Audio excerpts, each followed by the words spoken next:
Hello and welcome to the Ice Guys. This is the show that takes you into the world of the National Hockey League. Every game, every day, from a betting perspective.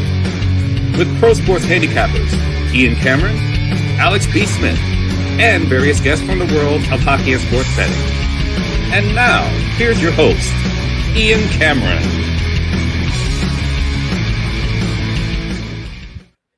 Welcome to the Ice Guys, Saturday, January the 10th. Ian Cameron, Alex B. Smith with you on this big, massive Saturday slate, ready to break it all down. And it is massive. We've got a huge card coming up here for you on this Saturday. 14 games on tap, all but 28 of 32 NHL teams in action here on this Saturday. Excited about breaking it down here. And like I said, we'll get right into it in a second. We'll just briefly rip through the mini 3-game slate that we saw last night. I'm here to tell you that sometimes unforeseen circumstances will occur, when you're involved in sports betting on a daily basis. And I know there's some people a little bit, upset with the fact that we were kind of like in Chicago last night and it didn't go well. Well, it didn't go well because all of a sudden we got a word right before puck drop that all of a sudden you see them take the ice for the pregame skate, and there's no Mikheyev, there's no Crevier, there's no Spencer Knight. It's Drew Commesso. Called up from the minors, leading the team on the ice, who got the start in net as well for Chicago. And a flu bug and a stomach virus just blasted right through the Blackhawks team late yesterday afternoon in the hours leading up to puck drop, and nobody knew about it. Jeff Blashill didn't say anything earlier in the day about it, so it was just all of a sudden we found out right before puck drop that this stomach virus, this flu bug, is just really zapped a lot of the Blackhawk players, and multiple players missing. And unfortunately, they, kind of looked like it on the ice. I thought they still gave a pretty, good effort given the circumstances, but too much to overcome. They lose 5-1 last night to Washington. The good news is we did hit the over. We did like the over in that game, but sometimes that's going to happen. You make a bet and then all of a sudden, this guy's out, this guy's out, this guy's out. Whoa, it's hard to understand how you can pivot from that. But like I said, interesting circumstances too. Now, the one thing we'll say is with Nashville, Chicago, when we break that game down later in the show, we'll try to give you as much as we can as far as the most up-to-date information is concerned. But my advice to me right there, it would be just lay off betting that game until you know who's exactly in the lineup for the Chicago Blackhawks tonight. But yeah, unfortunate circumstances there. And Washington gets redemption. Obviously, they lost to Chicago last weekend. The Winnipeg Jets, let's give them some credit. They're off the schneid. And credit to Jonathan Davis. A couple people in our group chat that said this might be the night for the Jets to finally get off the schneid, and they were right. And this is another one where I had the over, best bet winner. Kings Jets over 5.5, mostly thanks to Winnipeg getting the 5 goals necessary, 5-1 win.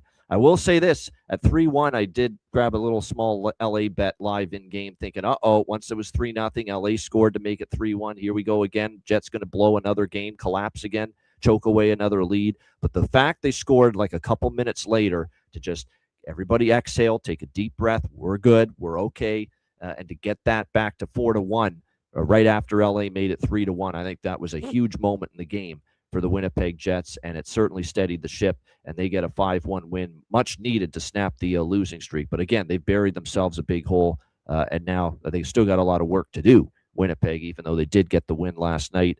And then, of course, we saw Utah and St. Louis involved in a very entertaining game, and the Utah Mammoth get the job done against the St. Louis Blues. Not one of the better games from Joel Hofer last night, but Utah victorious in that game against St. Louis 4-2. All 3 games, by the way, last night, the totals were 5.5, and all 3 ended up going over the total. So we're still in this groove right now in the NHL where since January 1st, since the new year began, way more overs than unders in this league so far to begin the new year. Eventually that's going to reverse itself at least a little bit, but right now it continues to be an overpalooza in the NHL. And yes, Lawson Krause cashes at plus 320 for a bargain bin special for me last night. Alex, I know your focus in the recap, I'm sure, will be the situation involving your Chicago Blackhawks last night. But yeah, just crazy developments there. Just this vicious stomach virus ripping through the hockey team.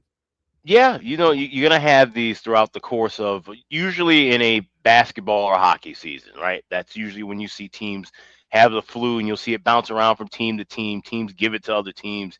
That's just the nature of the beast when you're talking about groups of guys who hang out with each other and travel with each other every single day. And when we came on the air, we mentioned about how Nick Foligno wasn't at practice, Mikheyev wasn't at practice. Find out later as we get off the air that it was Mike Bellucci running the whole practice itself, that Blashill wasn't feeling well enough either. And then all of a sudden you have things flip around where Crevier is now out. Spencer Knight, who practiced fully, ends up getting sick. Nick Foligno, who was out, as I mentioned, he ended up playing in the game. So you have these constant fluid movements where you don't know what's going to happen. And when you make bets now, like I said, some of us have those cash out options. I couldn't cash out all the bets that I made on Chicago yesterday. And a couple of them I still liked. I was heavier on the team total over. Thought that, okay, this game could be an absolute, boat race, especially when you have Drew Commesso, a guy who was expecting to be sitting on the bench for a Rockford, Wolves game, and then a Rockford versus Wolves game, and then all of a sudden now he has to start and drive into Chicago. This has felt like it could have been a track meet, but like I said, the Hawks didn't have their legs, and we don't know what other guys are, still kind of feeling the bug, but playing, are well enough to play. There may be guys who are playing sick throughout this thing, especially on the second night of a back-to-back. So, like I said, tread very lightly if you tread at all as far as Hawks, Nashville goes tonight. But like I said, those things are going to happen, and there's not much you can do about it.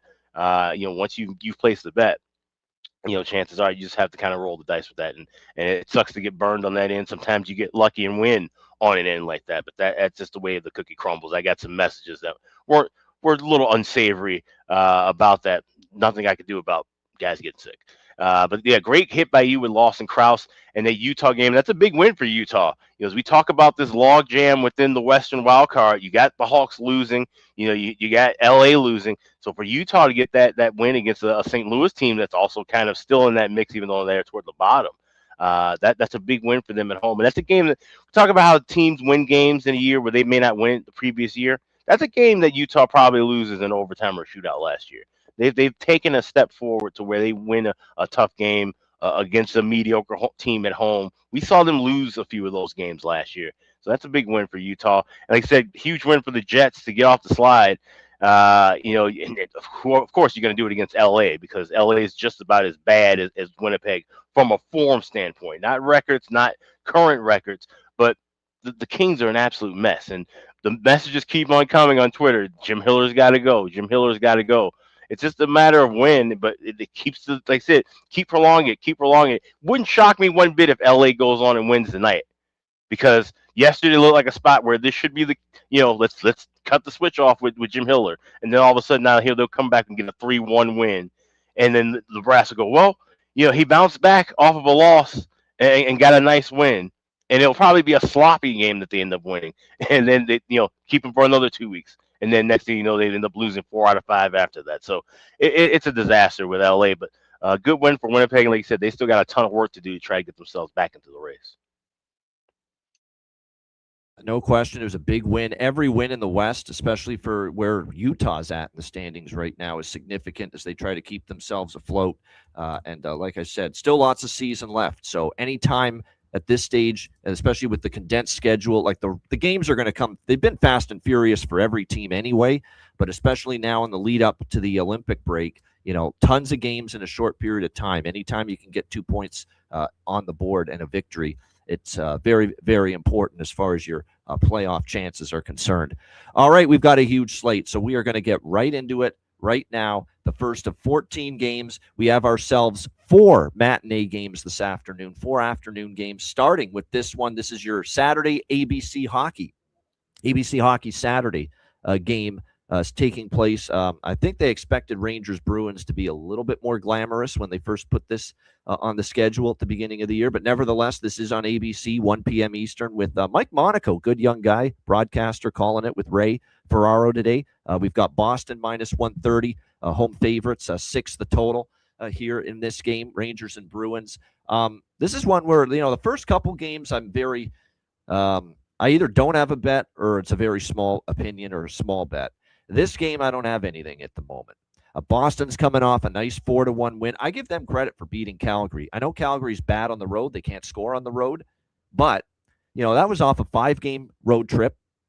Most of those games out west, That's never an easy spot. So let's give the Bruins a little credit for taking care of business in that situation against Calgary. We'll see if they can follow it up here. They played good at home. Now we got the Rangers now on the road, where that seems to be the place where they get wins these days. They continue to be just awful at Madison Square Garden, but at least here on the road, they have been a little bit better. They did beat Florida 5-1 in their last road game. It is worth noting, though, they had dropped 4 of 5 road games before that, losing to Washington, Carolina, the New York Islanders, and even Nashville, losing that game on the road. So they haven't been as good on the road lately, as they were early in the season. So I kind of lean Bruins here. They're used to these early start situations. Jeremy Swayman, it's worth noting, this is his first start, I believe, since that ugly performance he had against Seattle, where he got pulled in that game, I believe, as well. And it was just a terrible night for him in between the play. Actually, no, he was in for the whole game. I mean,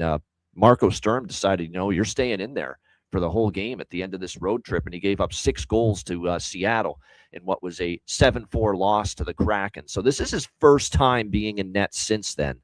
I would think he's going to want a bounce-back start performance here, and it wouldn't shock me if he gets it. We expect Jonathan Quick, obviously, in net for the Rangers with Igor Shesterkin still out, Adam Fox still on IR. Noah Laba might not play. He's a game-time decision as well.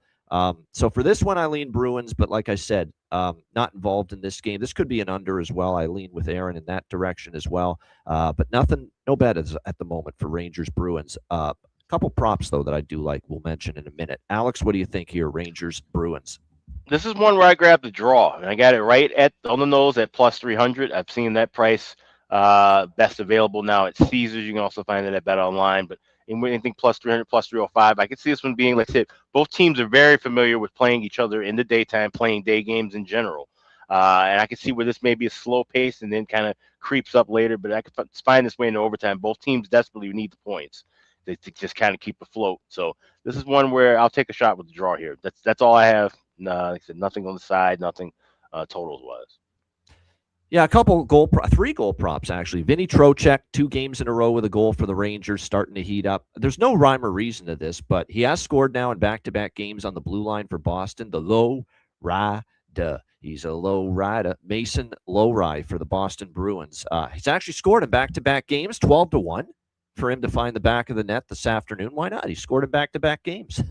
Plus 1,200, I'll take a shot. I don't expect him to obviously keep this going indefinitely. Maybe not today. Maybe today's the day he doesn't score. But at that price, I'll take a shot. And I'm going to go back to the well. If he stays on the top line, didn't score last game for Boston, but he was with Pasternak, and that's Marat Husnadinov for the Boston Bruins up on that top line. I definitely think there's some solid value there. I know our friend of the show, Mikey, was mentioning that to us the other day, that he was moved up to the top line. He's plus 570 to find the back of the net here for the Bruins. Marat Husnadinov, I believe he's still going to be on the top line, and if he is, he's worth a bet. All right, Calgary, Pittsburgh. Pittsburgh minus 160, home favorites, 6.5 the total here in this game.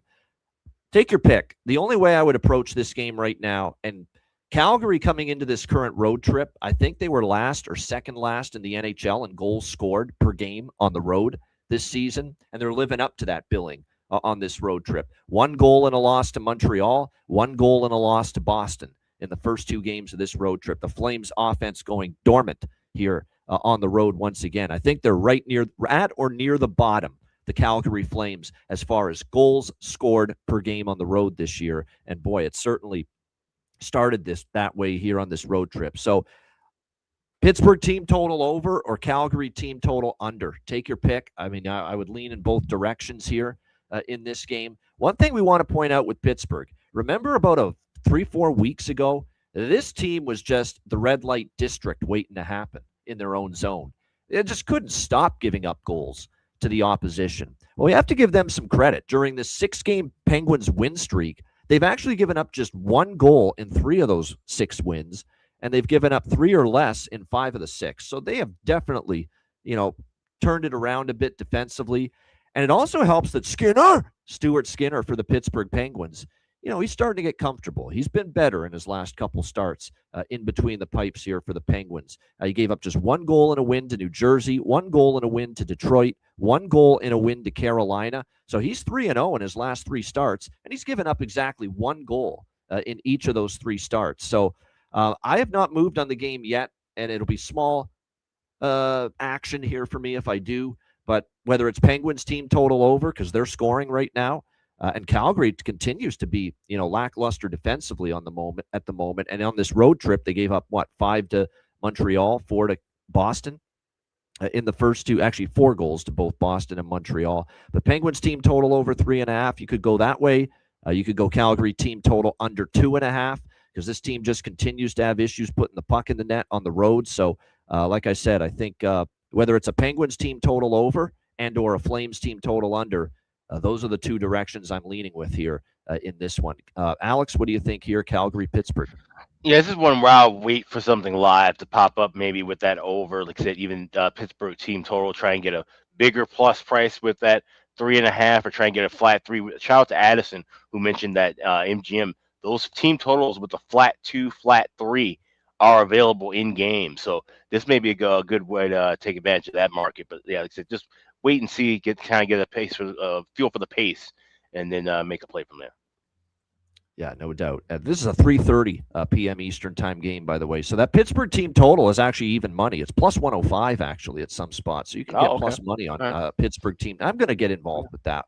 And I don't even dabble. I'm not an under guy, but I mean Calgary team total under at plus money too. Plus 110. You bet both. You hit one of them, you're profitable. So, like I said, I think definitely it is a concern. Yeah, Flames are not good on the road, and like I said, I know the stat for them offensively is terrible on the road. They're like either last or second last, right near the bottom as far as goals scored on the road this season. The Calgary Flames, it's certainly been an issue for them. Prop-wise for this game, Malkin is back from injury, and he scored in, I believe, both games since he's been back for the Pittsburgh Penguins. You can get him at around plus 280. I mean, it's hard to back a lot of Flames as far as goal scorers, but I will say this. Connor Zary, he did score the only goal for the Calgary Flames against Boston the other night. Streaky player. Maybe he can find the back of the net here for the Flames. All right, we move to the Dallas Stars and San Jose Sharks. This is 4 p.m. Eastern, 1 p.m. Pacific puck drop in the Shark Tank. Dallas minus 160, road favorites. The total here sitting at 6.5, shaded to the over in this game. Dallas getting off the schneid. They had a long, pretty lengthy losing streak going on, but they beat a depleted, short-handed Washington Capitals team 4-1 in their last game. That snapped a 6-game skid for the Dallas Stars, and now they'll be looking to put wins together here in this one against San Jose. This is a team that Dallas has owned. 8 straight wins, 9-1 in the last 10 meetings versus the San Jose Sharks, and they've already beaten them not once but twice this season. 4-1 in Dallas, 5-3 in San Jose. Yeah, I'm on over 6.5 here. We've talked about this. This is this is a mechanical bet.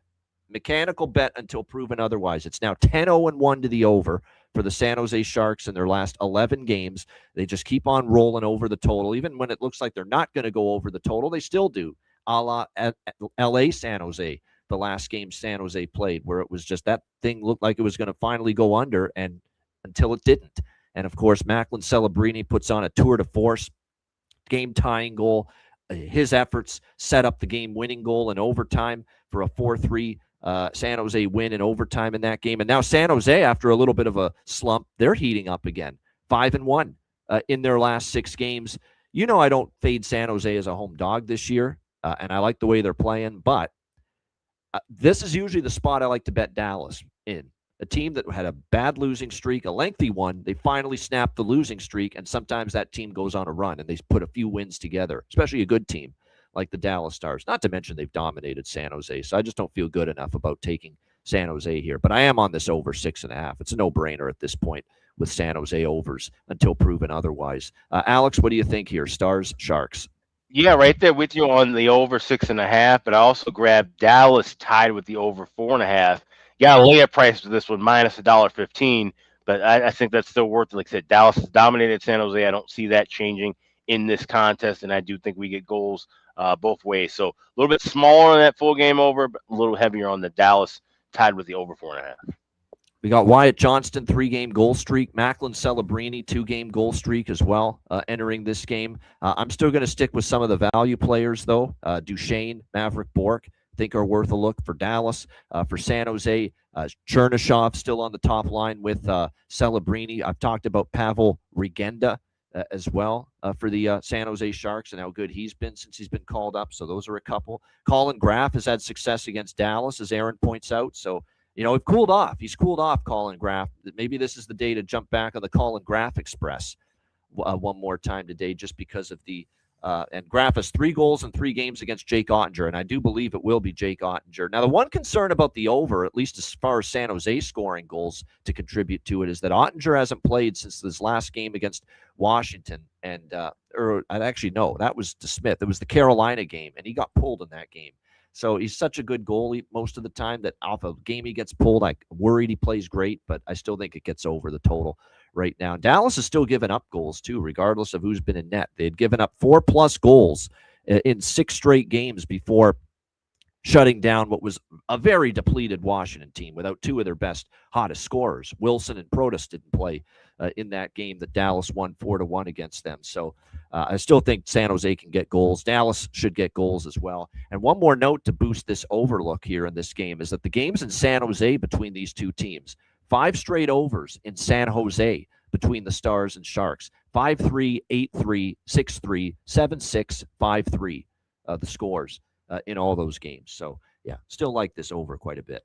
All right, next up, we've got Columbus and Colorado. This is the last of the afternoon games.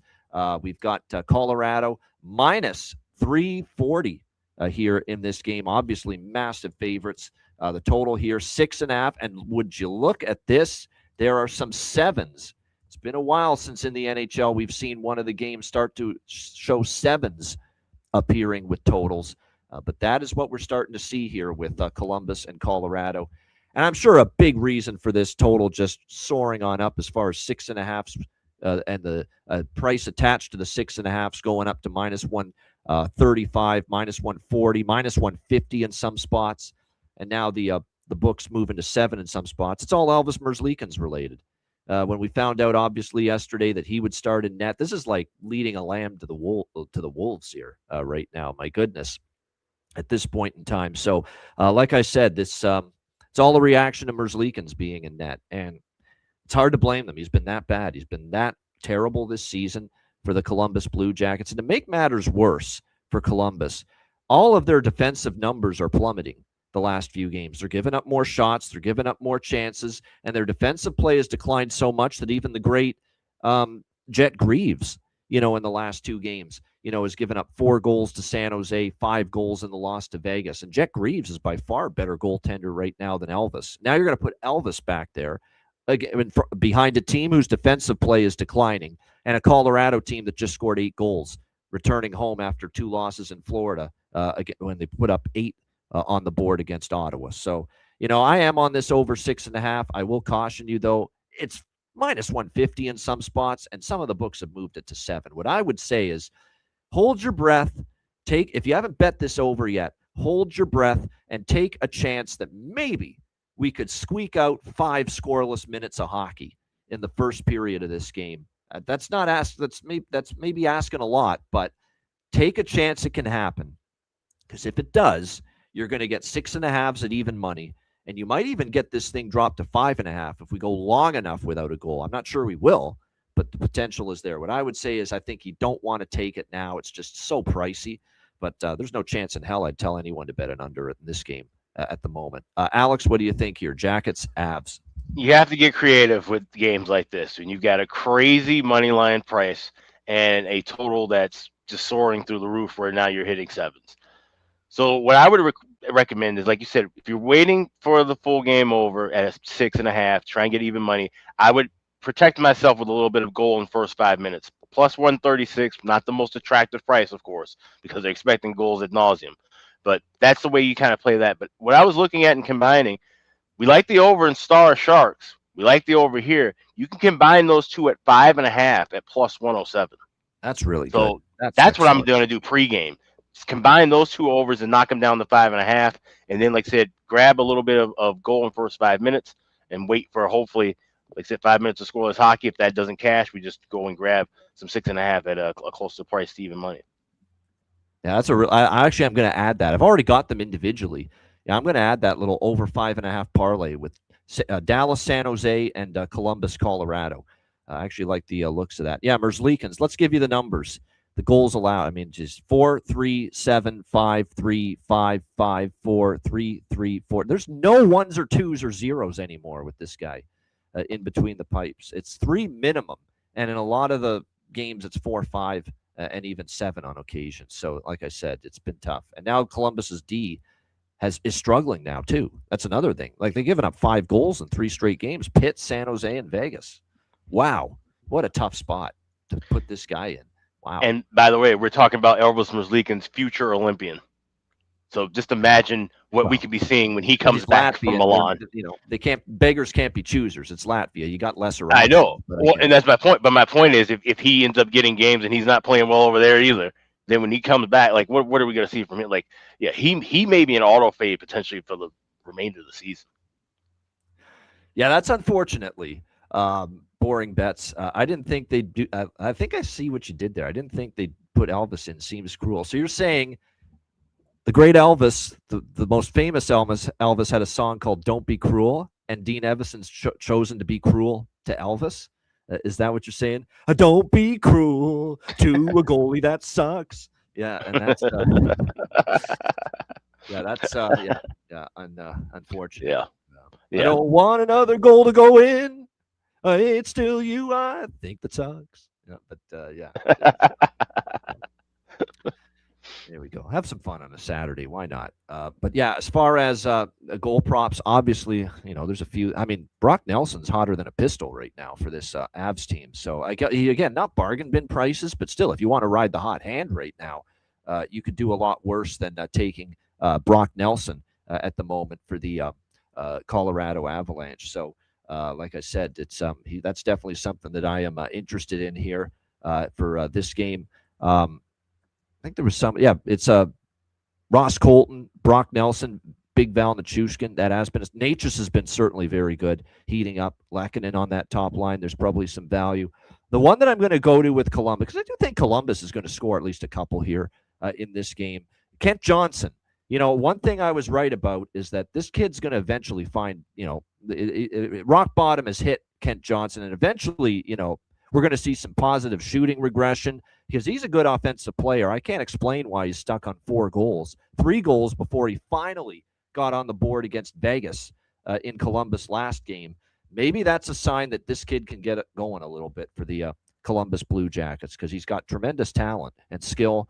And I'm going to take a shot. He can, you know how I often say when you score a goal to snap a drought, the floodgates can open. So plus 540 here with Kent Johnson for the Columbus Blue Jackets, that maybe you can find the back of the net for a second straight game after an extended slump. All right, the rest of the games are at night. We go to Tampa Bay and Philadelphia next up. We've got Tampa Bay, minus 170 road favorites here in this game. The total sitting at, some books have 5, some have 6. And it's basically been this way from the open. So a split line with the total. Some have 5.5, some 6. So shop around as far as the total is concerned in this game. Tampa Bay playing great hockey. 8 straight wins now for the Tampa Bay Lightning. What's been impressive is this is a great coaching job by John Cooper. He deserves all the flowers going his way for what he's done because he's still got 3 regular defensemen out. Lilleberg, Hedman is still out for this team on the blue line. And the other one is blanking on it. But, McDonough is still back on IR again. So Hedman, McDonough, and Lilleberg.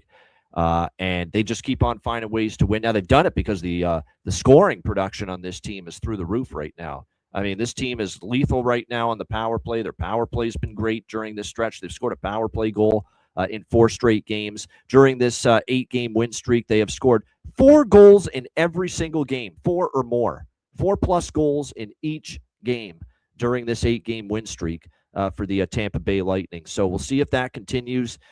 I didn't love this spot initially for Tampa Bay.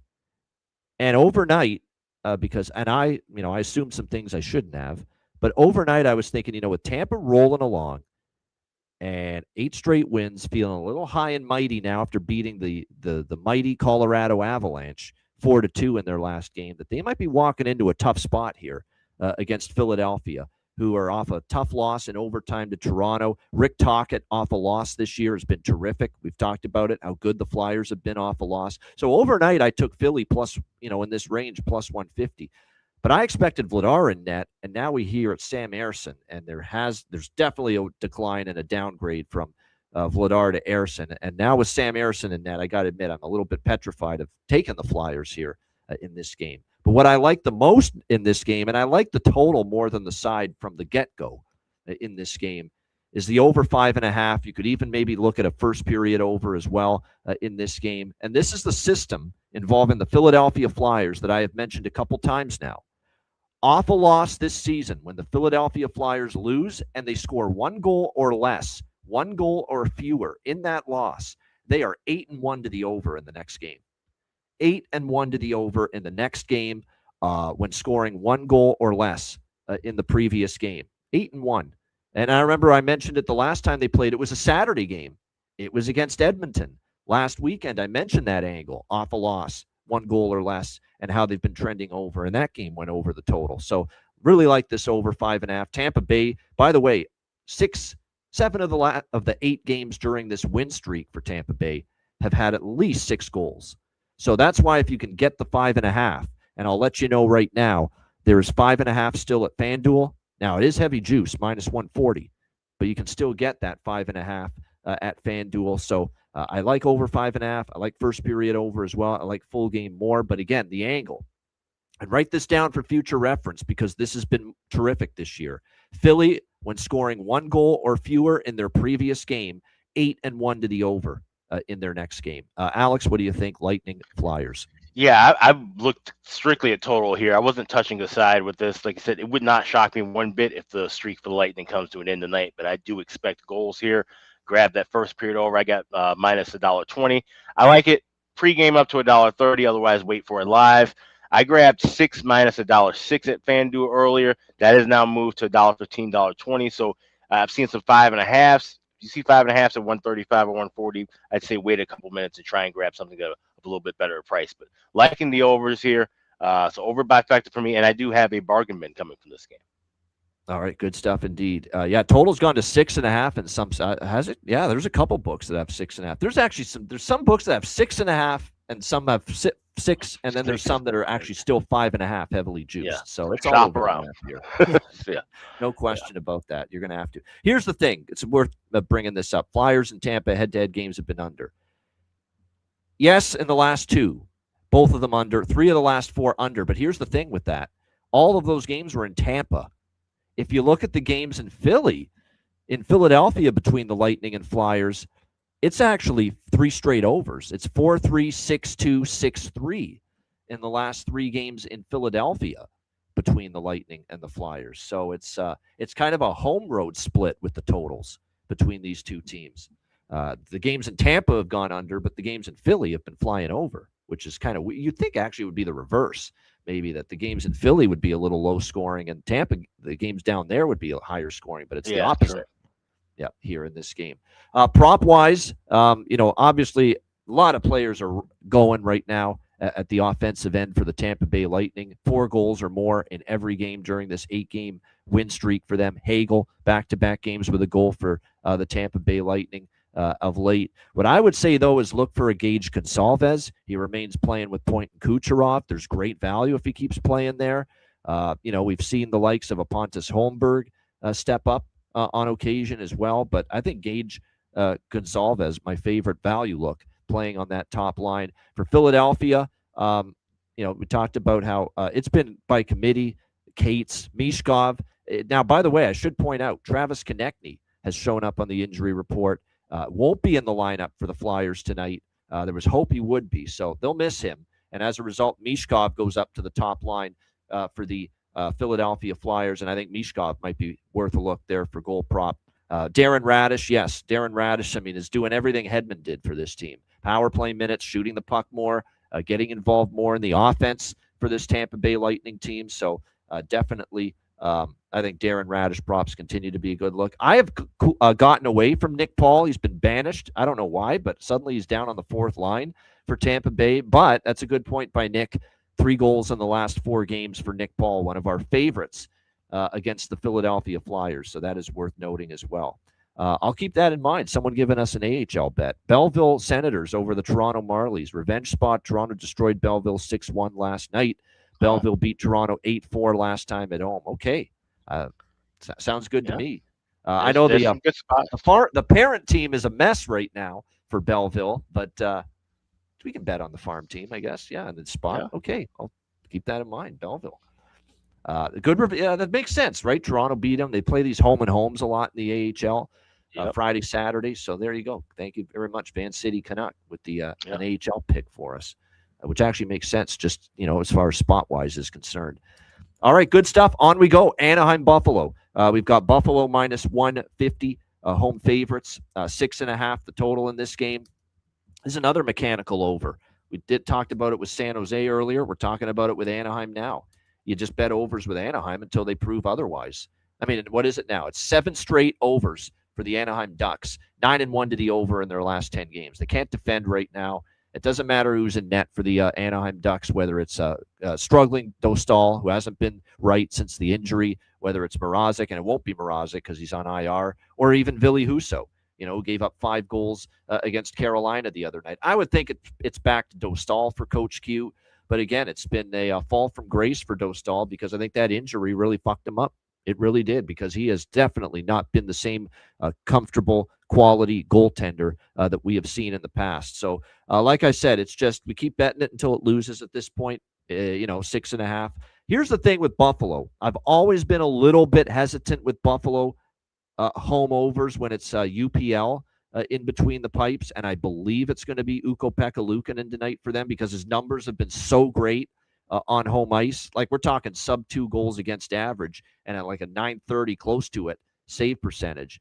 But the last time we saw him start at home, it was against Vancouver earlier this week. It was 5-3 Buffalo. It went over the total in that game. So I think Anaheim offensively is still good enough to put a puck or 2 or even 3 past UPL. UPL gave up 3 to Vancouver. If he can give up 3 to Vancouver at home in his last start, he could probably give up 2 or 3 minimum here to Anaheim, even though his numbers are good. And obviously we expect Buffalo to be able to score goals against this struggling Anaheim defensive unit and the goaltending for that matter. I mean, for Anaheim, my goodness, they have given up 22 goals in their last 4 games combined. 22 in their last 4 games combined. That's just not going to win you a lot of hockey games. And don't look now, Buffalo, they have scored 4 goals or more, this Sabres team, 5 of their last 6 games. So the Buffalo Sabres offensively heating up. Tage Thompson, has been great. Josh Doan, you got to bet Josh Doan. He's on a heater right now, making the Robinsons proud.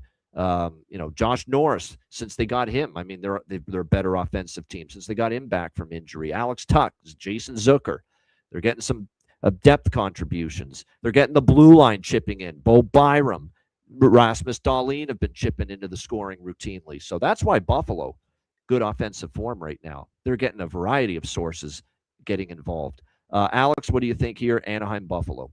This is one where I do have it circled, trying to wait for that over 6.5 to kind of drop into plus money territory. But this is one where I might have to, like I said, do the same thing I'm doing with that Colorado game. Grab goal in first 5 minutes a little beforehand. Like I said, those numbers with Buffalo, the way they've been playing offensively, and like I said, Anaheim's goaltending still a little shaky. So this could be a track meet. So I'll go goal in first 5 minutes and wait to try and grab something a little closer to even money with that 6.5. Yeah, no doubt. Good stuff there. As far as props for this game, there's certainly still a few props, that I like here when it comes to this. I mean, Josh Doan, 4 straight games with a goal. It's not bargain bin anymore with him because of this run, but it's worth a look. Alex Tuck, 2 games in a row with a goal. Ryan McLeod, there's another guy, stepped up for the Sabres. He scored in back-to-back games for the Buffalo Sabres entering this matchup tonight. So there's just a lot of players in good form feeling it offensively right now. For the Buffalo Sabres that you could roll with here from a prop standpoint in this game. Anaheim, Michael Granlund, McTavish, and Seneca. Hey, you know that Seneca jingle? Beckett Seneca for Anaheim? It's Seneca Casino. It's a Seneca Casino jingle, which is a casino chain in Western New York. He's got to score tonight. Beckett Seneca. Yeah. Come on. That Seneca little Casino. synergy right there. Yeah. By the way, how many times did Fernando Mendoza say that word last night? Synergy. I think that's like his favorite word in the Right. post game last night after Indiana Yeah. just bludgeoned Oregon in the college football semifinal. But that's another story. Yeah, but Beckett Seneca, come on, you got to score here. I sing the Seneca Casino jingle here, Western New York. So I think I like it anyway because he's on the top line for Anaheim. Granlund, I think there's value up on the top line as well for this Anaheim team. Alex Killorn, second line. He's scored in 2 of the last 3 games. And like I said, for Buffalo, Doan, Zucker, Tuck, all in good form. Ryan McLeod. Those are some of the props I'm interested in for the Buffalo State. Even Matthias Samuelsson. That's a good point. And Real Deal Prime finally has something to be happy about. And finally some joy in his life with what he's seeing from Buffalo. But yeah, Matthias Samuelsson, 3 points in the last 2 games, scored against the Rangers. He scored a couple of goals recently for them. So if you really want to take a small flyer on someone, you could go that route. And yeah, Leo Carlsson has cooled off. He'll be fine long term, but hey, great players are going to go through a drought, and he's in one right now for Anaheim. All right, Vancouver, Toronto. We've got the Leafs minus 170, home favorite, 6 the total. I mean, I'm not stepping in front of the Leafs right now. They're playing great hockey, 14 points out of a possible 16 points in their last 8 games to get them right back in the mix for not only a playoff spot, but they're right there for the Atlantic all of a sudden, once again, this Toronto team, because it's so bunched up. Like Detroit and Montreal at the top of that division aren't that far ahead of Toronto right now. So this run has really put the Leafs in a good spot. They're coming off, big win against Florida, a gutted out, tight checking win against Philadelphia in overtime. Not the spot that I want to lay minus 170 with Toronto in, but I'm definitely not standing in their way at the moment either. I'm going to take a shot with the draw here. Vancouver and Toronto. I could see it East versus West matchup between these 2 teams. Could see overtime. Hell, I had the draw with Leafs and Flyers on Thursday night between those 2 teams. When you look at the Leafs, they've still gone past regulation 3 of their last 6 games. Vancouver's gone past regulation 3 of their last 6 games as well. So I think the draw could hit here. So that's the only bet pregame for me. Vancouver, Toronto draw. It's going to be Woll and Demko. Your goaltending matchup here. And William Nylander is back for the Leafs. Well said, energized. He is back, and certainly that will help the Leafs up front. What do you think here, Alex? Canucks, Leafs? Yeah, I was trying to see if I could make a case for Leafs team total in this, but when you look at the head-to-head history, Vancouver's, gotten the best of Toronto, and they've been some low and slow contests of late. So this is one, like I said, draw makes a lot of sense. So I'm going to go play the draw. You get that over at Caesars as game to go to overtime. Yes, plus 340. That's your best price available. But also, I'll be taking Maple Leafs to win in overtime or shootout over at FanDuel. Get that in that plus 500, plus 550 range. So Toronto, if this game was in Vancouver, I would be on Vancouver because Toronto never, ever, ever wins in Vancouver. It is crazy how many games in a row they've lost in Vancouver, the Leafs. But the Leafs have beaten them a handful of times here at home.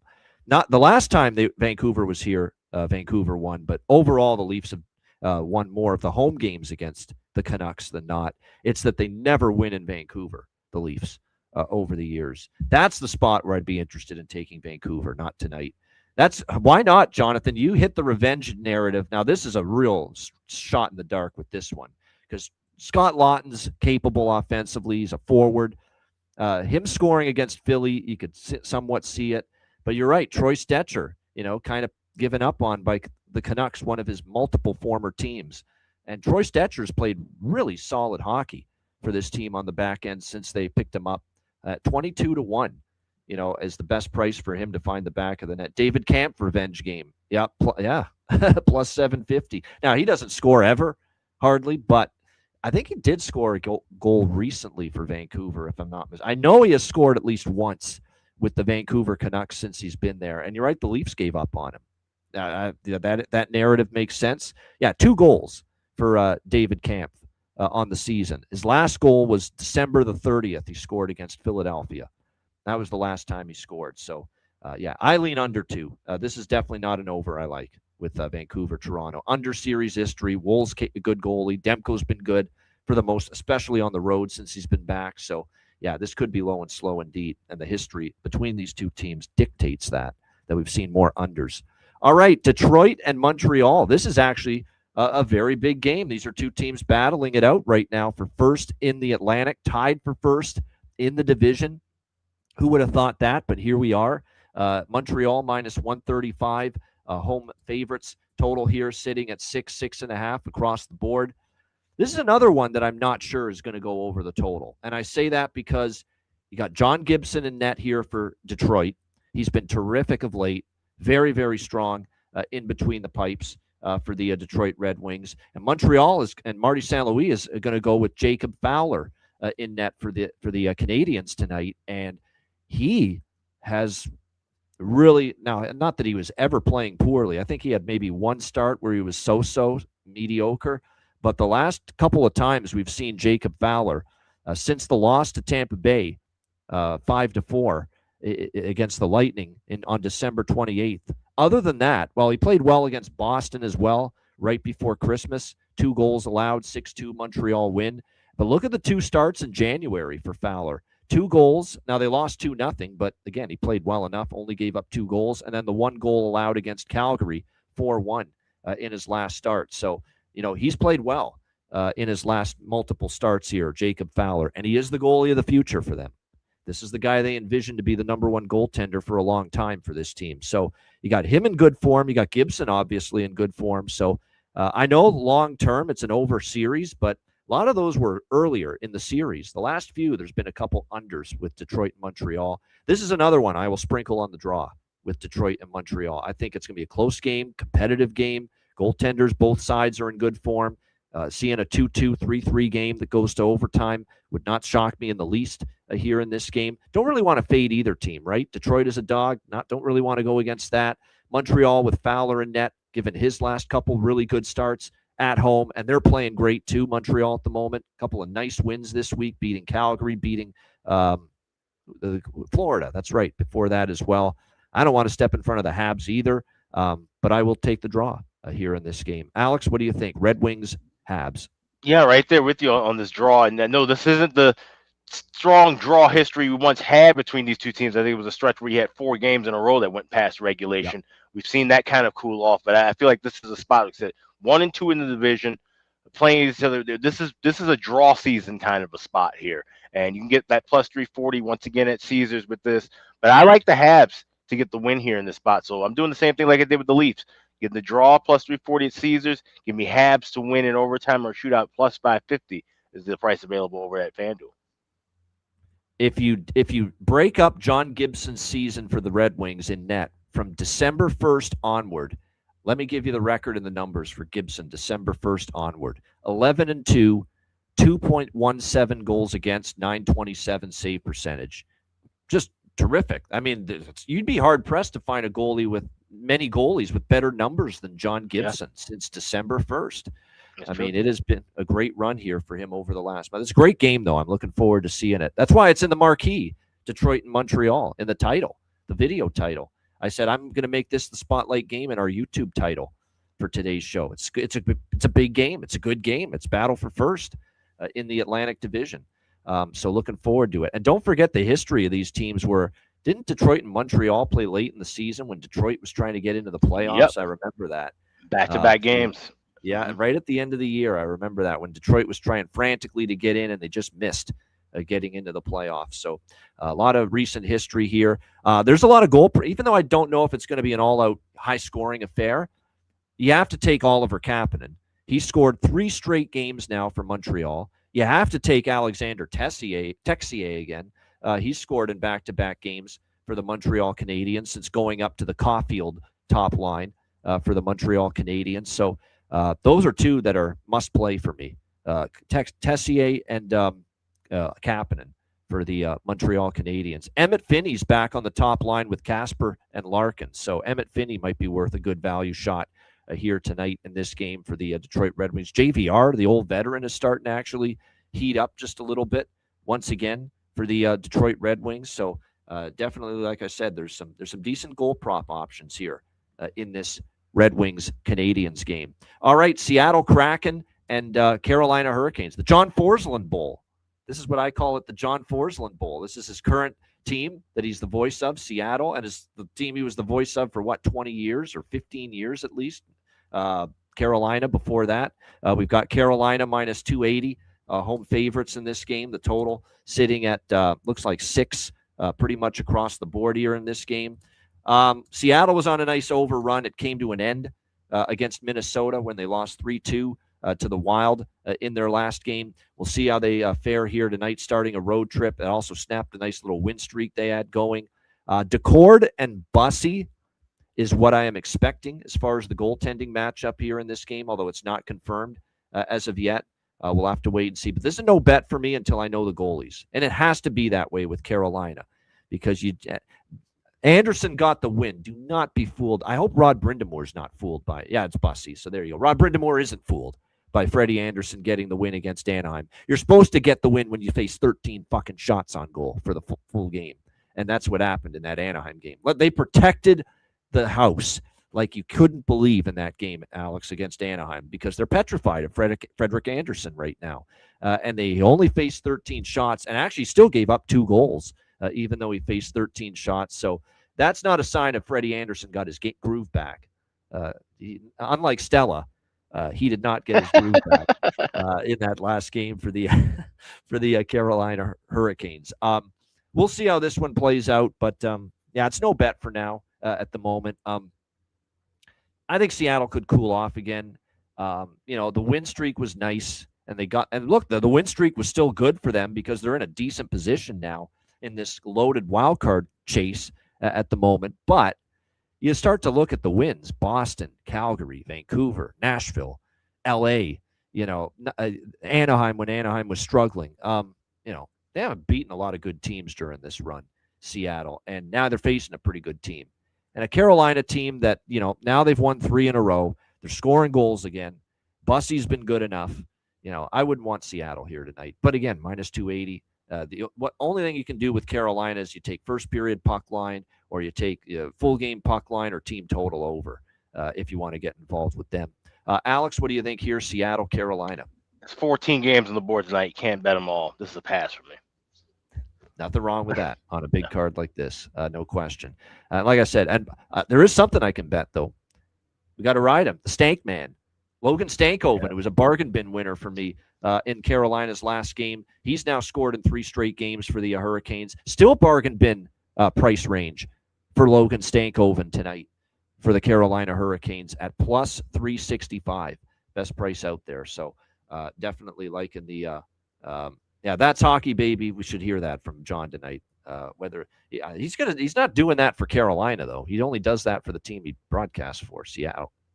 He'll on the national broadcasts, he'll do it for both teams, obviously, because he's a neutral broadcaster when he's doing TNT and he's doing Amazon Prime. But when he's doing a Kraken Hockey Network broadcast, he ain't doing that's hockey, baby, for Carolina tonight.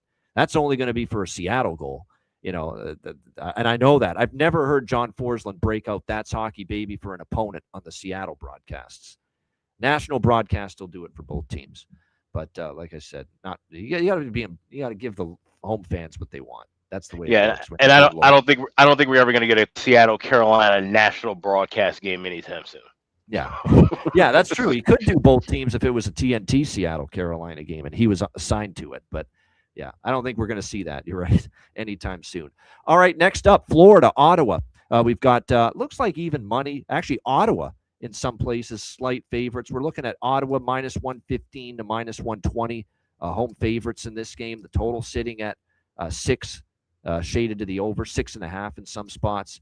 Okay, here is where I stand on this whole situation with Ottawa. We know the rumblings and the rumors of this whole Linus Ullmark and cheating scandal going on behind the scenes. I dismissed it because I didn't know the guy that's spouting his mouth about it. I'd never heard of the guy. And then the statement came out from Steve Staios, vehemently denying it, saying it's sickening that the trolls are putting this garbage out there. And my first thought is, okay, it's nothing now. It's done. It's obviously fabricated. It's false. But then I started thinking about it more, and it's like that statement looked like it was just maybe trying to put out a fire that might actually be there. Potentially, that there might be something to it.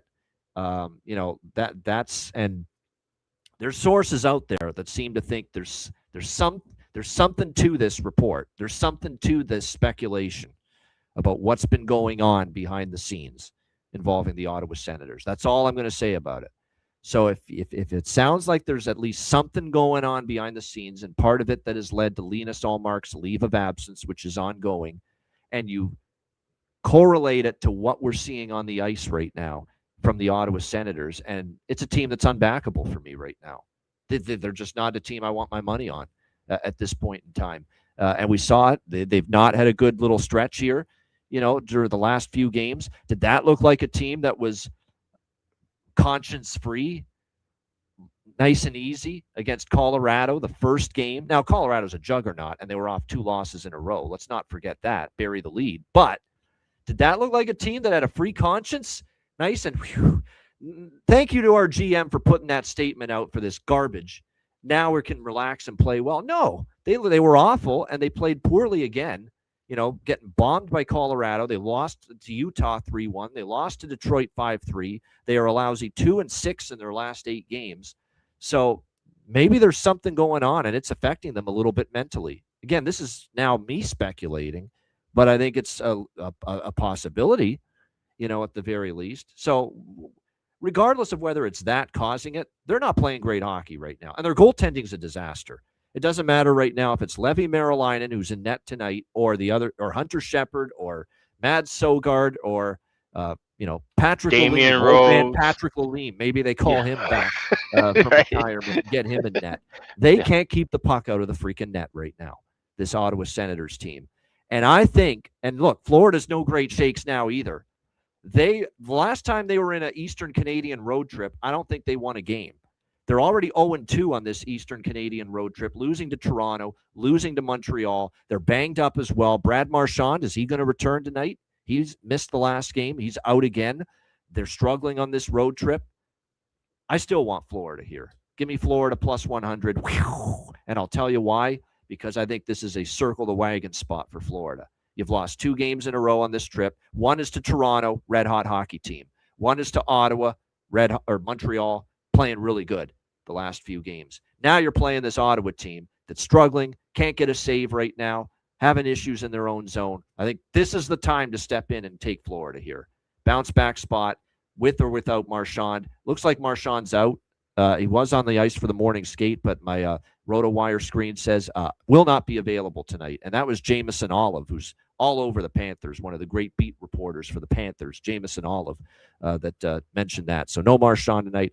They do miss him. There's no doubt. One night against this Ottawa team that's cratering right now, I think Florida can get the job done. And goalie Bob is confirmed in net for the Panthers. So I like Florida plus 100. And until proven otherwise, I'm on every Ottawa game over the total until I lose at this point in time. Over 6, minus 120. Alex, what do you think here? Panthers, Senators. Junior year of high school, I took psychology class. And one of the things that I remember learning was that you have someone vehemently deny a claim over and over again, you kind of wonder, it leads to smoke. And we always say when there's smoke, there's fire.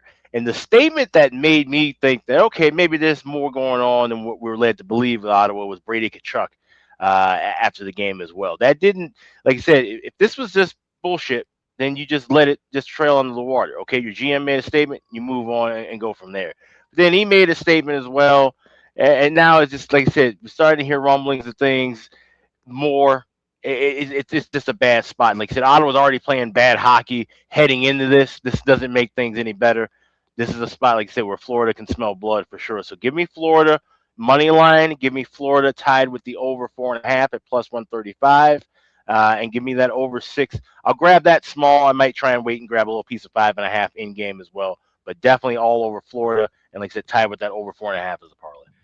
I'll probably tack on team total over with the Panthers as well here in this game, thinking that they could certainly hit the 4-goal mark in this game. And it's over 3 minus 112. I mean, I wouldn't lay minus 160 or 70 with 2.5, but you can get over 3 minus 112 at Bet Rivers. Yeah, and you get 118 at BetMGM with that flat 3. Flat 3. I'll add that as well. Because how do you trust the goaltending? We've all seen it. How do you have any faith right now? Marilainen, and because it's Marilainen tonight, but anyone else either. Shepard, Sogard, like there's problems right now, no doubt. So like I said, it's Florida. I think a good spot to bounce. And I think Florida. That's another thing too. Why I like Florida. I think full focus on this game for Florida because they've lost the first 2 games of this road trip. They're not going to take Ottawa lightly tonight. So, again, that is definitely, like I said, why I think Panthers are in a good spot here tonight. And then as far as props go for this game, couple that I'm interested in. I do like Pinto. Pinto scored last game. He's a streaky goal scorer. Parlay Pinto for Ottawa to find the back of the net. But then all the other props I like are Florida related. I like, once again, Anton Lundell playing with Lusterinen and Reinhart. We've got Jesper Boquist, too. I think this is someone that's entered the lineup. No, he's been in the lineup for a while, but I think Jesper Boquist has been shooting the puck a little bit more. May go in that direction. Obviously, they'll miss Marchand, but like I said, we'll see if they can get Bennett, Verhaeghe, their big guns going a little bit. And like I said, this is a goaltending situation right now for the Ottawa Senators that is inviting teams to get right offensively against them. All right, next up, Chicago and Nashville. I mean, I'm going to be brief here. I'm not going to blather on about a game where we just don't know enough yet. We've got Chicago minus 210, home favorites, 6 the total. Can't bet it until I know who's in. Obviously, we know the flu bug, the stomach virus roaring through the team right now that caused multiple absences at the last minute last night against Washington. They lose that game 5-1 to the Capitals. I mean, just right now, it's Nashville or pass. I mean, I can't back Chicago right now in their current situation, given, we don't know who's going to be in the lineup tonight, whether and where we're at as far as the progress with this bug. But knowing how people have gotten sick this time, I've been sick. You guys saw it. I had the throat, I had the cough, and I felt like I was dying on the air some of the time. And I appreciate you guys hanging with me during those shows. What was it, early December when I was sick? It took me not days. It took me a good couple weeks to get over it. So can you imagine now if some of these Chicago players, what they're going through? Maybe it's not going to be just days to get this out of their system. So that's another thing you got to wonder about here going into this game. It would be Nashville or pass, but again, minus 210 is not, a price that I'm interested in. It looks like Saros is confirmed in net. Now we could be looking at, did they start Drew Commesso on the back-to-back? Because Soderblom might be down and out still with the stomach bug. Spencer Knight could be down and out still with the stomach bug. Do they put Drew Commesso in on a back-to-back? And the other option is Stanislav Berezhnoi here for them. Berezhnoi, I should say, for the Chicago Blackhawks. That's the other option right now for them in net. Called up from the AHL, where I think he's got a 3 goals against and an 8-something save percentage, which isn't great, obviously. But you never in a million years expected him to even sniff a shot with Chicago. But circumstances have dictated that in an emergency situation, he's up here right now with the Blackhawks. So, like I said, this is just completely a wait and see until we get the lineup confirmed for the Blackhawks. Alex, Chicago, Nashville. If only we still had Laurent Brossoit, huh? Timing is everything. You trade him away, and shit goes haywire. And now here you are relying on your 3rd and 4th string goalies. And like you mentioned, Sergei Beznohoy, this is a guy who literally just came over from Russia with this last year. He barely speaks English, as I'm reading a quote from Ben Pope, Sun Times writer who follows the Blackhawks. Like you said, 9 appearances in the AHL, 889 save percentage. You really don't hope that he's not the guy that's in net. But I believe he's brought in just to back up Drew Commesso. You had some emergency guy, I can't remember his name, who was backing up Commesso last night, wearing number 40, ironically. So, yeah, no Knight, no Soderblom on this trip. You can't touch anything Blackhawks right now because, like I said, we don't even know amongst the guys who are playing who's playing through this illness. And like you said, the flu bug has gone around. This has been a bad flu season overall. The way I would play this, the one play I will have is Nashville first period alternate team total going over 1.5 plus 215. Commesso got a start in Nashville a while back. It was not good.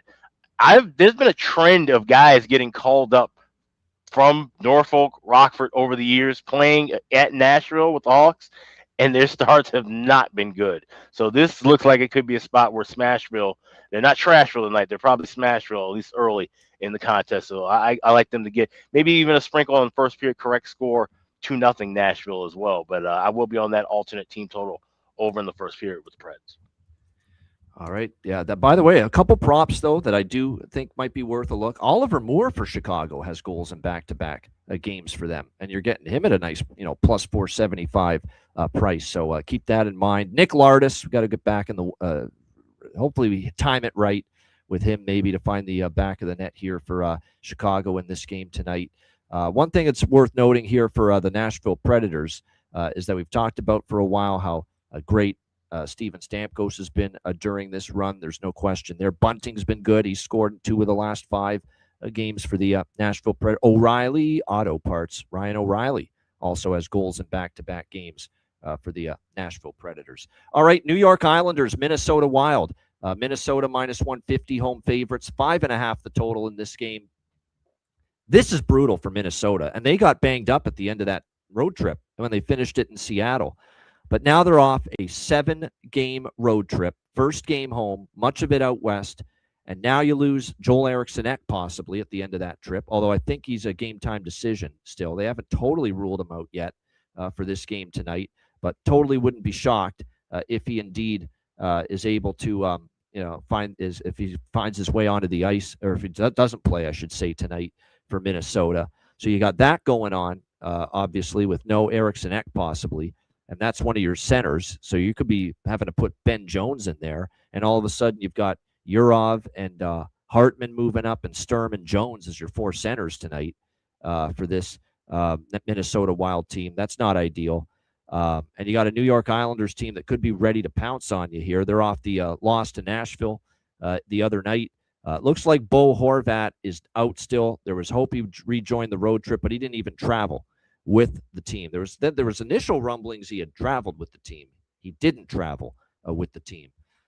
So he is not back, but I still think this is a great spot to back the New York Islanders. I think it's just a brutal situation. Minnesota's been on the road forever. Think about this. This road trip started for the Minnesota Wild right after the Christmas break. So they have essentially been away from Minneapolis, St. Paul since December 25th.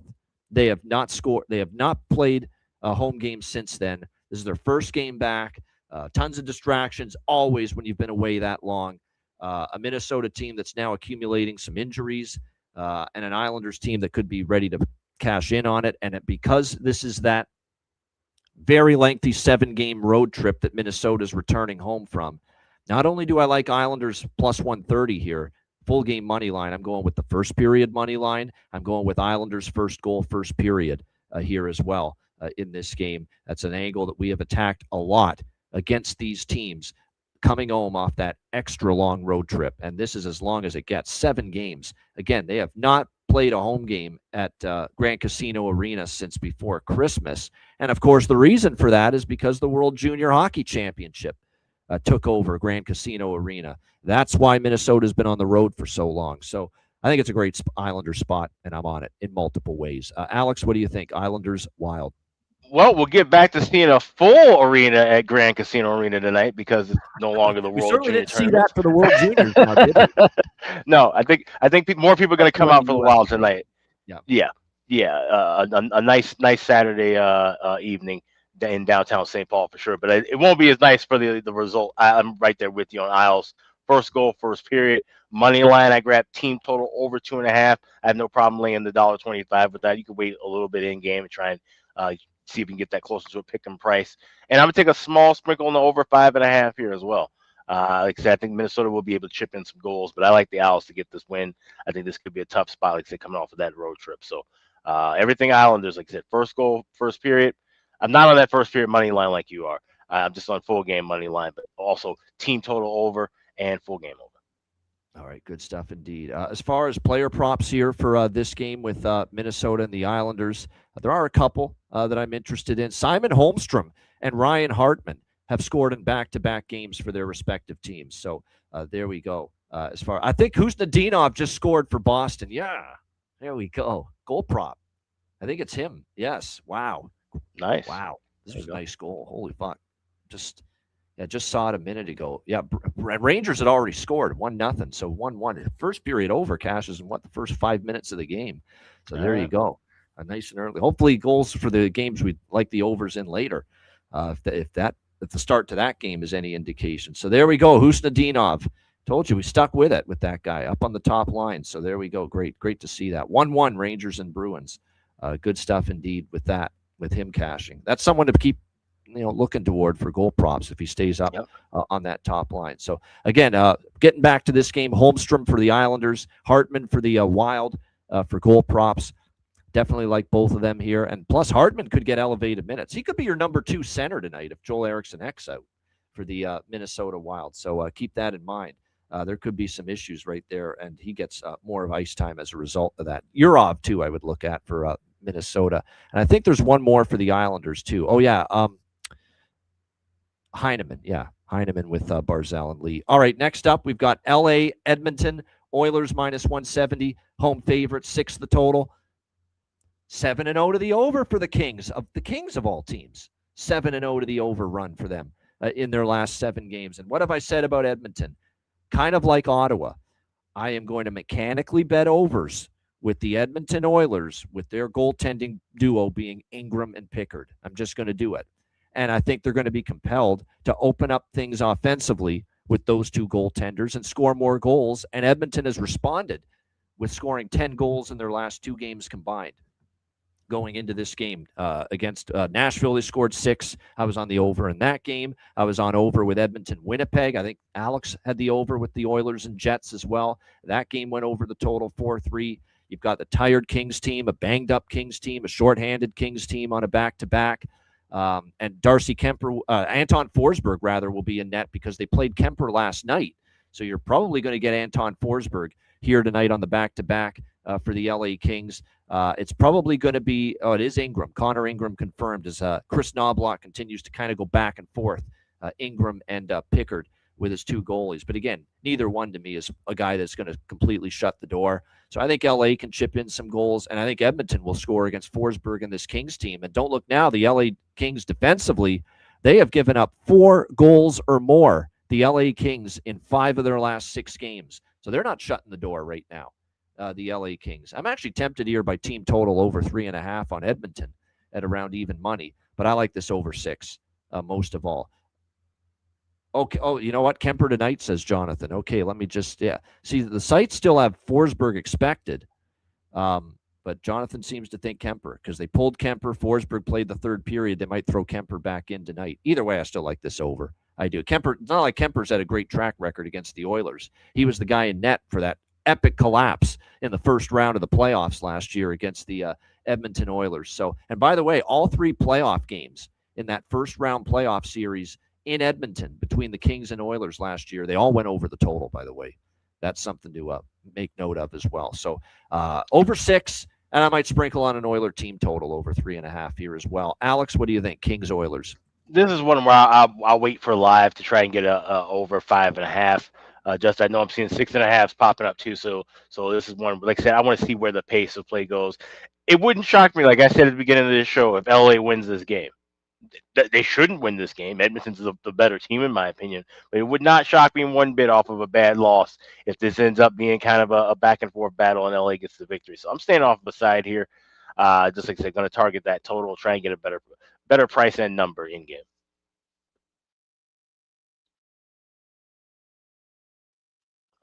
All right, prop-wise for this game, I do like the Fogue Daddy. Yes, I do, definitely. Warren Fogle for L.A. In this game against his old team back in Edmonton. Now, he's obviously played in Edmonton as a member of the Kings many times already, but you're still always amped up when you go back and play one of your old teams. So I'm interested definitely in Fogle as far as a prop is concerned in this game. What else? I'm going to go back to Kapanen again.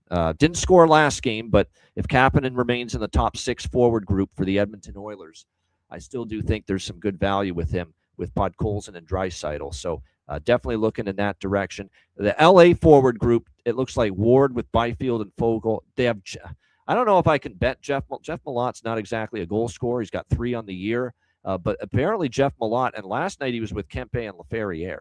So that tells you because of these absences, still no Armia, Moore, Perry, Kopitar, they're all out. They didn't even travel apparently with this team, with this Kings team on this trip.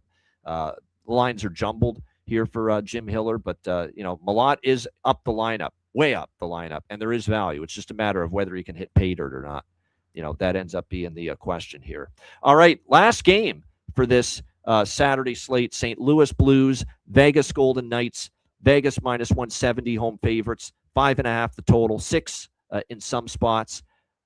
I still think Vegas is overpriced, but do I want the Blues on a back-to-back after being in Utah last night? Probably not, and probably Binnington too in net, because we saw Joel Hofer last night in the game against the Utah Mammoth, and he turned back the clock for one game, Binnington, against Montreal, and shut out the Canadiens. But other than that, he went right back into the Binnington we've seen much of this season, struggling, lit up by Chicago, 7-3 in his last game. So, yeah, I'm with Jonathan here. It's over 5.5 for me. I think it's going to be Akira Schmid for the Vegas Golden Knights as well, because Carter Hart got dinged up at the end of the Columbus game the other night. Carter Hart's day-to-day lower body injury that he sustained against Columbus, day-to-day may not play. He couldn't put any weight on his left leg during that Columbus game. Akira Schmid had to finish the game. You got to think Schmid's back in net here tonight for the Golden Knights in this game. And it is worth noting that he actually did okay, gave up 2 goals in relief of Hart on against Columbus. Before that, it was 3 goals allowed against Chicago, 4 allowed against Nashville. So it's not like he's been playing great since the recent starts he's gotten. He gave up 5 goals in a loss to Calgary on December 20th. So Akira Schmid has definitely been giving up some goals lately. Over 5.5. I expect it'll be Binnington. Schmid for the Golden Knights. You're telling me these two teams can't combine for 6 goals with those 2 guys in net? I think it's very possible. So, over 5.5 here for me with Blues and Golden Knights. Alex, last game, St. Louis, Vegas. Not only am I on the over by factor here, but shout out to Addison, who messaged in the chat. High marks for both of these teams with a goal in first 5 minutes. You can get that at FanDuel plus 164. I'm liking that quite a bit. But got the over 1.5 minus 120 at Caesars. Just get that 5.5. And then, like I said, first goal in first 5 minutes plus 164. All right, good stuff indeed. All right, like I said, for goal props here, when it comes to the Blues and the Golden Knights, we've got Mark Stone with 6 straight games with a goal for the Vegas Golden Knights. Now, again, the price with him is not great. It's certainly not bargain bin worthy, but plus 160 is what we're getting. 6 straight games with a goal. Riley Smith and Brett Howden for Vegas have scored goals in back-to-back games for them. So if you're going to ride the hot hand, those are a couple of options for you. For St. Louis, rather, I would look maybe at Otto Stenberg, Berggren, Dvorsky. Those 3 guys together have actually given them some of their better offensive performances lately. So might be looking in that direction as well for the St. Louis Blues here in this one. All right, we've gotten through this massive 14-game card. Thank you to everyone for joining us on this Saturday. I'm seeing over 600 live viewers in the watching live right now. So That's appreciate awesome. that. Thank you. Very much. Yeah. It's awesome to see at the like button that Theodore's still out. No change there. Someone was asking. Braden McNabb, it looks like, still out as well for the Vegas Golden Knights. Oh, I want to mention one thing as well. Jacob Slavin, he was supposed to return against Anaheim, but they decided we're going to be cautious. We're not going to bring him back just yet. We'll give him another night off before we bring him back and before he makes his return. But he is back tonight. He finally will make his return for the Carolina Hurricanes. So Jacob Slavin is in the lineup here tonight for the Carolina Hurricanes against Seattle, which definitely is big boost for them on the back end defensively, no doubt. All right, good stuff. Yeah, Brandon saw the former team angle. He loves scoring against his former teams. Did it against Chicago. Maybe he'll do it tonight against St. Louis. So there you go. Maybe you look at a Brandon Saad for the Vegas Golden Knights here tonight in this game. All right, shout out again to everyone in the chat. Hit the like button. We appreciate it very much. Check out wizardsportspicks.com. It's obviously a great time of year. We got NFL wildcard weekend. It's been an amazing NFL season, 62% ranked number 1 at wizardsportspicks.com in the NFL this season. It's been a great season, profitable seasons year to date in that sport, NFL, as well as NHL and college basketball and NBA. So make sure you check it out, wizardsportspicks.com, Beyond the Lines video series each and every day. And now we have long-term subscription offerings as well. All access passes, 3-day, 7-day, 30-day, and 1-year subscriptions available. So make sure you get on board, wizardsportspicks.com. And check out patreon.com/Ice Guys, just $10 per month. Goalie charts, totals charts, daily betting cards, sides, totals, player props posted each and every day on the Patreon page. So make sure you get on board. Just $10 per month. And again, your membership goes a long way to supporting the show and keeping it going long term. So get on board, just $10 per month, patreon.com/Ice Guys. And also check out the Ice Guys store, iceguys.myspreadshop.com. We've got hoodies, we've got jackets, we've got winter hat, baseball caps, mugs, cups, you name it. Everything right now at the Ice Guys store with our great designs and logos. So check that one out right now today. That's at iceguys.myspreadshop.com. So I wasn't sold on this being a high-scoring game, Rangers and Bruins, but it's now 2-1 Boston, and we're still, halfway through the first period. So already 3 goals there. Let's hope that's a sign of things to come for. Let me see my my bets list here. Hopefully that's a sign of things to come for Dallas, San Jose, Columbus, Colorado, Tampa, Philly, Anaheim, Buffalo, Florida, Ottawa, LA, Edmonton, St. Louis, Vegas, because I've got a piece of the over in all of those games. So hopefully that's a sign for all of those later today. All right, great stuff. Best bets, bargain bin special of the night coming up right after we hear from our great Ice Guy sponsors.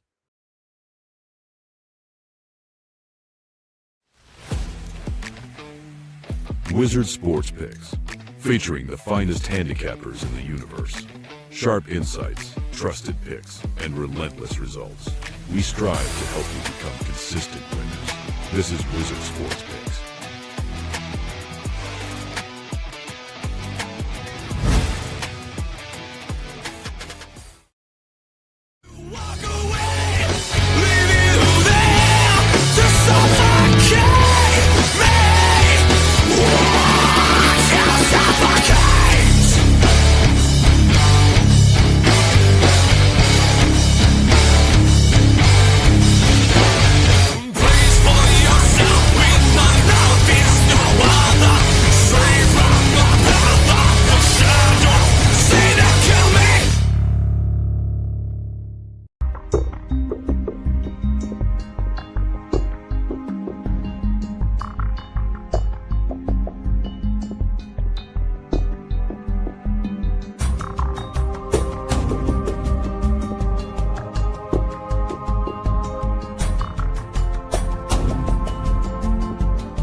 Kings and Queens shop. Thanks to all our sponsors, including Royal Cannabis. Check them out, royalcannabisshop.com, 20% off with promo code Ice Guys. Lauderdale Owens, obviously Panthers fan, is Matthew Tkachuk playing tonight against his brother Brady. He's on the trip. His return is imminent. I thought tonight could be the night, but it doesn't look like it. Looks like he's out. They're going to keep him out at least one more game. Although never say never. Maybe Matthew Tkachuk will lobby hard that, hey, my brother's playing on the other side. I want to return. But at the moment, I would lean with no. He's not playing tonight for the Florida Panthers. All right, bargain bin special of the night.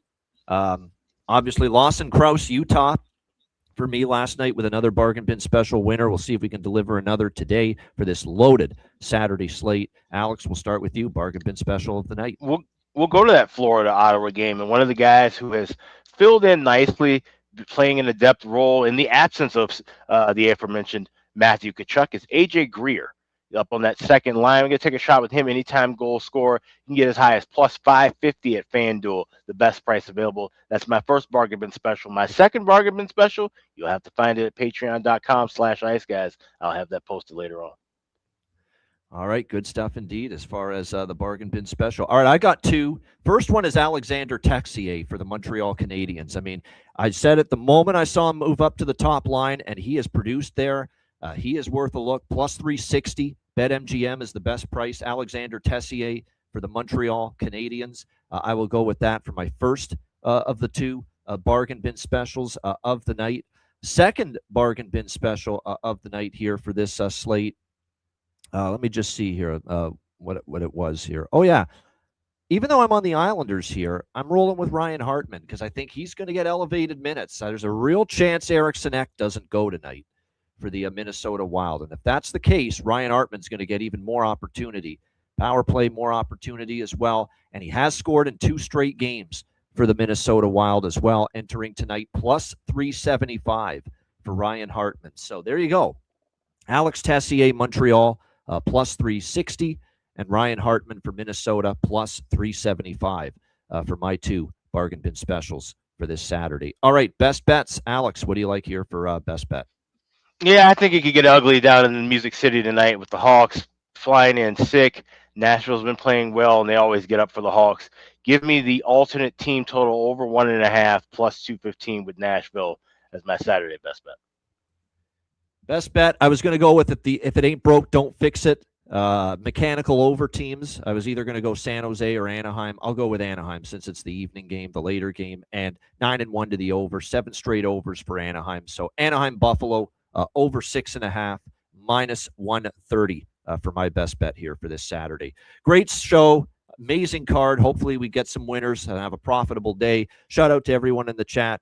Hit the like button on the way out. Oh, and a reminder, of course, that Tuesday, January 20th, it's right around the corner. It's 10 days away. That is our free-for-all, open to the public, live betcast for the month of January, Tuesday night to January 20th at 7 p.m. Eastern Time. So make sure you join us for that. And, of course, looking forward to our first of many betcasts. We're going to have the 2 Patreon-exclusive live betcasts as well in the month of January. They'll be later in the month, but we will have 2 of them. So make sure you get ready for that as well. Another reason to sign up at patreon.com/iceguys. And yes, I'd be remiss if we didn't, before we sign off, if I didn't mention to Alex, good luck to his Chicago Bears here tonight against the Green Bay Packers. Yeah. The weather's going to be nasty. It looks like wind and cold and maybe snow showers and crosswinds across the stadium. So better run the football effectively, bottom line. If you're going to win this game tonight. But I know you're excited. And Packers, Bears in the NFL playoffs, I mean, it doesn't get much better than that. I mean, it's fantastic. Saturday night, Soldier Field, Bears, Packers, wild card weekend, snow and wind. And it's everything you hear about growing up over the years, the history of that rivalry. And now to see it unfold in a playoff game, it's going to be fantastic. So bear down and fuck Green Bay.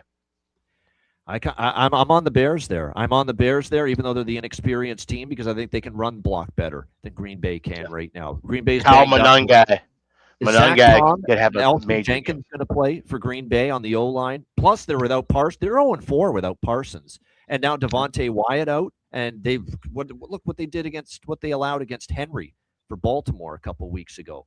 Yeah, I'm worried about that. And let's not forget, it was the same cold, hard ground of Soldier Field where Jordan Love suffered that concussion. Yeah, you take a hit here, and now you're talking about Clayton Tune playing in this kind of weather. Okay, it's not like Matt LaFleur hasn't had an early playoff exit either the last few years. He's the king of them lately. Philly last year, fucking San Francisco with Rodgers a few years ago, the friggin' block punt. They couldn't get anything done on offense. Remember that loss early in the playoffs when they were expected to win? Matt LaFleur's had some early exits here the last few years. Yeah, John Harbaugh might be buying some warmer clothes potentially. That's true. There's a lot of good coaching candidates out there right now, no doubt. But like I said, it's definitely I don't trust Green Bay's injury situation right now. And then the other games, I'll throw them out quickly. I think the best over, and I love my overs, is Buffalo-Jacksonville. I think there's just a lot of points in that game. And I think a sneaky over is Monday night. I think that total's just a little bit too low with Houston-Pittsburgh. Because Houston, all of a sudden, Raiders are moving it on them. Riley Leonard, who's never played in the NFL, is moving the ball against them last week. And Pittsburgh's defense, you block T.J. Watt, you block Cam Hayward, and the rest of that defense stinks.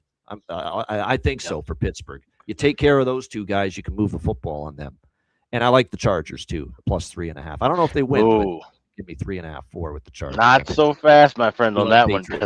There's always one blowout in wild card weekend, and I feel like that could be the game where the Patriots just go off. I think Drake May's legit. I think he has a big coming out party in this playoff game. He's great. I like Patriots. He's great. He's great. And Vrabel's done a great job. Vrabel's also kind of the king of an early exit, too. All those years with Tennessee, he got them into the playoffs, and they got bounced early in a lot of them. So, like I said, very interesting to see how that plays out. But a great football weekend. Looking forward to that as well, no doubt. All right, a reminder, the Ice Guys is live 7 days a week, Monday to Friday, 2 p.m. Eastern, Saturday, Sunday, noon Eastern. If you can't watch the show live, download the Ice Guys podcast in audio form on all major podcast platforms, Google Podcasts, Apple Podcasts, Spotify, Stitcher, iHeartRadio, Amazon Music, and more. Download the Ice Guys podcast when you can't watch the show live. For Alex B. Smith, I'm Ian Cameron. Have a great Saturday. Enjoy the games and good luck. And we will be back tomorrow on Sunday, noon Eastern, for another edition of the Ice Guys.